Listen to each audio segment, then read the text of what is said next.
भागे। आज के मेरे वक्तृत्व का मुख्य विषय है भारत के पड़ोस में बढ़ता संघर्ष और उपाय। भारत एक स्वतंत्र राष्ट्र, एक स्वतंत्र देश, पर भारत को अंग्रेजों से मिला यही स्वातंत्र्य भारत के टुकड़े कर गया। 1947 में जब अंग्रेजों को भारत से खदेड़ा गया तो भारत में अशांति कायम रहे, इसीलिए अंग्रेज भारत के टुकड़े टुकड़े कर गए। वह टुकड़े पाकिस्तान और पूर्व पाकिस्तान, आज का बांग्लादेश।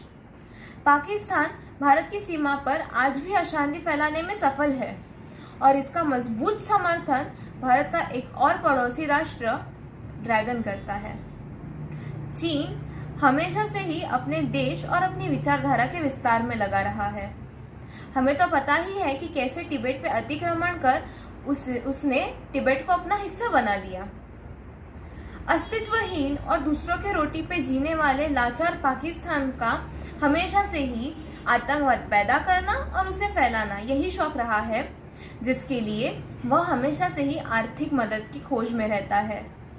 चीन पाकिस्तान को यही आर्थिक एवं सामरिक मदद दे भारत के पड़ोस में संघर्ष बढ़ा रहा है।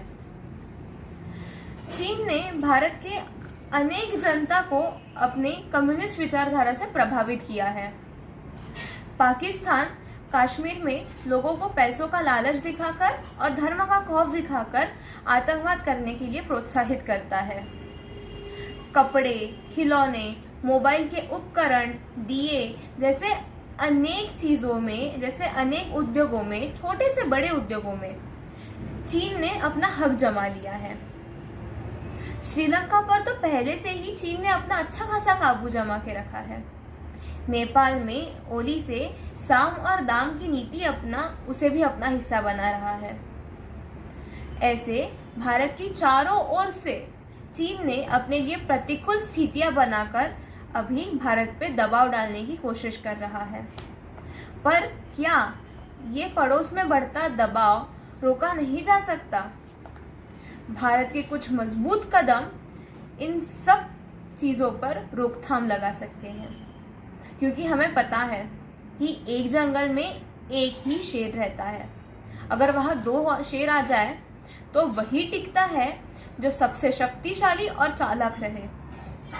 अभी स्थिति वैसी ही है।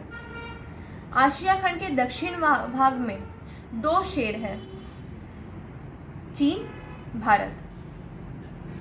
अगर भारत ने ये साबित कर दिया कि वह सबसे शक्तिशाली है, तो शायद ही किसी पड़ोसी राष्ट्र की भारत पे दबाव डालने की और हक जमाने की हिम्मत होगी।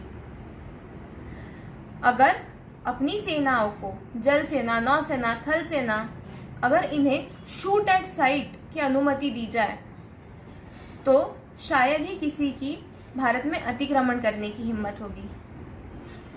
भारत की सेना में लाए गए नए आधुनिक उपकरण भारत की सेनाओं का बहुत बड़ा बल बढ़ाते हैं।